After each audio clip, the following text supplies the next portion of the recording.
ñu fi nekkoon dañoo sàcc suñu xaalis bi yàq nañ Sénégal bi yépp ñu taxaw woote waxtaan ñu ne Sénégal benn bopp la kenn waru koo xar ñaar non lu dul jàmm jàmm moo ko gën nëppal bàyyi leen xaalis boobu ñu jël seen i doom yóbbu leen Europe dem jënd fa ay kër jënd fa seen ay appartement yore fa seen oto yu luxe di dem de voyage yi di dem de vacances leen fu la neex Macky Sall ñëw ñu ne non waa Abdoulaye Wade c'est vrai que def nañ ñu ko dul noonu mais lu dul jàmm moo ko gën vraiment non Sénégal benn bopp la kenn war ko xar ñaar nëppal bàyyi.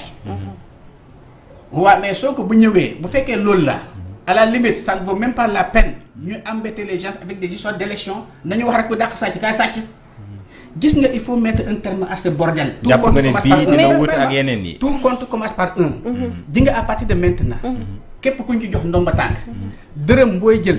da nga xam lan moo tax ñu jox la ko fan nga ko war a dugal ak fan nga ko warul dugal mais mënuñu continuer rek un cycle infernal. loolu la ñuy xaar ci yéen en tout cas parce que nit ki mënoo digle sangu te doo sangu waaye itamit jël des mois et des mois ngeen topp ko ci une reddition des comptes alors que le peuple sénégalais est en train de souffrir. léegi souffrance boobu noonu kan moo ko indi peuple sénégalais yi est-ce que xam nga ne Abdou Diouf ba muy dem. bàyyi woon na bor Sénégal boo xamante ne presque chaque Sénégalais on peut dire que bu ñu xoolee dette globale bi par tête d'habitant on était à presque 275 000.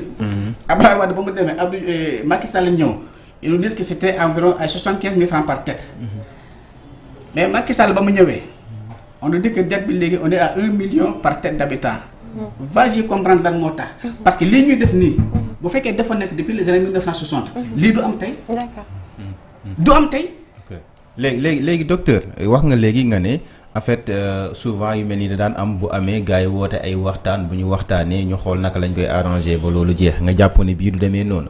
loolu daf ñuy pousse directement ñu def benn transition dem ci li nga xamante moom moo nekk dialogue politique. dialogue politique bi ñu wax yéen jëm nii est-ce que. nga baal ma bala ngay dem si dialogue bi man bëggoon naa mu revenir un tout petit peu ci le cas de ces ministres yoo xamante ne nii tey dañu jàpp que ni ñoom ñoo def alors que am na une partie de l'opposition boo xamante ne comme si que tey dañu teggi tuuma alors que on nous parle des milliards ci moment yoo xamante ne ni le pays était en danger.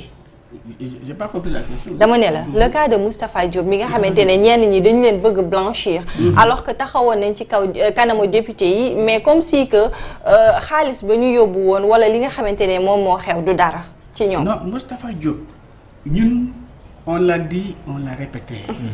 c'est-à-dire que deniers publics. c'est pas le montant qui compte. mais c'est la manière dont nga gérer ko. moo compter même bu dee 2000 francs la sax jaar mais bien justifié. moi je l'ai dit c'est l'argent du contribuable. booy gérer xaalis nit ñi. même yow sa kër sax parfois booy dem ci quincaillerie bi pour jënd parce que nga bëgg a tabax. booy dem bi waaj na la jox facture. nga ne lii laa yóbboon lii laa jënd lii moo des ci monnaie bi. loolu ça c'est très simple. ça c'est une lettre c'est une règle élémentaire. maintenant nag man 2 milliards la que les 400 milliards ça nous laisse au pôle nord. ñun kay suñu problème mooy nekk ku yore 400 milliards ba fekkee gérer na ko ni ñu ko bëggee. amul problème. yow boo yore suñu 200 000 francs boo ko gérer ni ñu ko bëggulee mais expliquer ñu. et que waxuma ne moom moo ko def. encore une fois ils sont toujours présumés mais loolu c'est pas un alibi. du man kese. bokkuma ci moo ko gën. d'accord mais le cas de Ismaïla Madior bi nga un ancien ministre de la justice on te parle dans des histoires de corruption. waaw mais ça c'est le summum man mënuma comprendre loolu. xam nga bu fekkee ne comme ni ñu ko waxee kooku on ne parle de un montant de xaw ma 250 millions. boo xamante loolu boo nekkoon lu ñu ko waroon jox. encore une fois c'est sa parole. contre celle de son directeur de cabinet nga xaw mais nee na mu ne dañ ko jox 50 millions ñu waroon ko compléter yeneen 200 millions xaalis boobu tardé di ñëw. quelques jours après mu woo kooku delloo ko xaalisam bi après moom il est quitte quoi ak ñoom.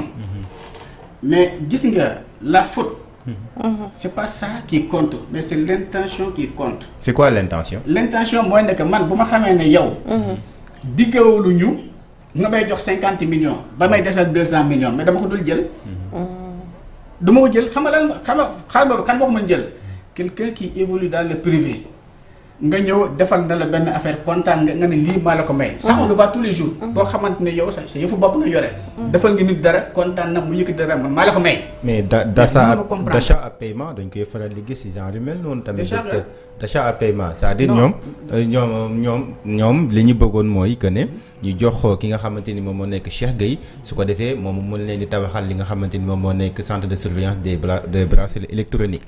léegi moom Cheikh moom Ismaïla Madior Fall ki ko mettre en place ko mettre en relation ak kooku noonu moom moo nekkoon directeur de construction bu bâtiment et édifice yi nga xam ne moom moo nekk ministère de la justice.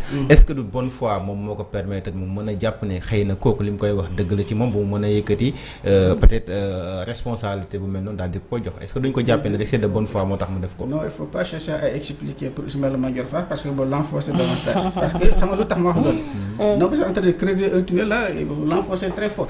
xam nga waa ji li ngay wax noonu xam nga fan la valable. gagné nga marché bi. defar nga ko pare nga. toog naa benn jour ma ñëw ma ne dama lay seet si franchement marché bi nga ma jox defar naa ko livré naa ko yéen kontaan ngeen man tam kontaan naa. lii maa la ko jox sa njëgu suukar. loolu je peux comprendre. mais kaay liggéeyal ma commencé ko ba nga may xaalis pour lan loo may pour lan loolu lan moo ko mën a justifier man mënu ma comprendre loolu. encore une fois je dis. justice mu dina ko élucider. mais gisuma ci benn logique man. ok amul logique ñun ñu nekk dans le privé sax. munoo ñëw nit na. lii laa bëgg comme traitement. commencé ko traitement mu ne dama lay may. da ngay xaar kay ba mu pare. nga gis ne li ma defal kontaan na ma may la. mais commencé ko loolu may fay kan may jënd jaan ci biir pax. mais loolu amul. donc encore une fois.